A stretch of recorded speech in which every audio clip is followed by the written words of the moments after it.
La parole ne sait être tenue au bout d'une laisse, la poésie également. Tous deux sont faits de feu, de larmes et de sang. Les morsures du temps s'écrivent sous ma plume, d'une encre langage âcre comme le temps, sommeillant en moi, une parole se donnant, c'est une langue se diluant, sans influence, marquant à jamais son indépendance.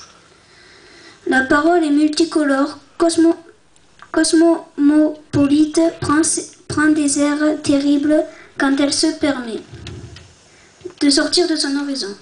Et du fond de ses prisons hurlent ses peurs d'avoir été pris en otage, ne pouvant entendre tous ces feux dans sa douleur si intense, soit-elle criera haut et fort sa désapprobation.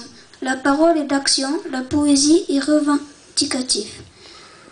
La poésie, c'est un bonbon acidule, elle se savoure lentement, restant au fond de la gorge, car à chaque phrase écrite, elle craque dangereusement. Sous vos dents, tel un volcan, elle est aussi un simple cri, déchirant toutes vos nuits, peut-être aussi le profond d'une blessure, une douleur, une souffrance infernale venant de l'intérieur. Il laisse trace, dans une mémoire n'émettant que plus que du silence. Mais la parole comme la poésie sont de toute évidence, l'une comme l'autre, la liberté féroce de penser autrement que les autres.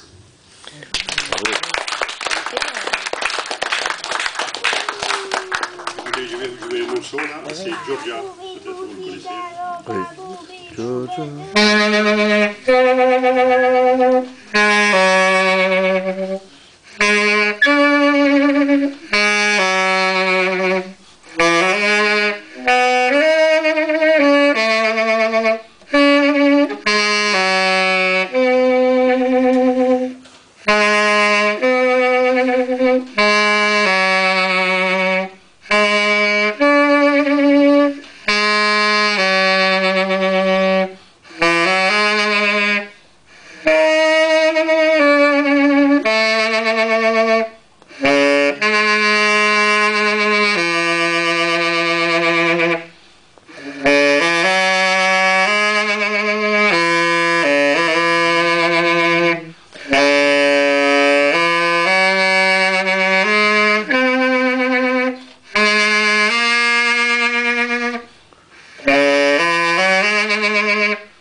Bravo.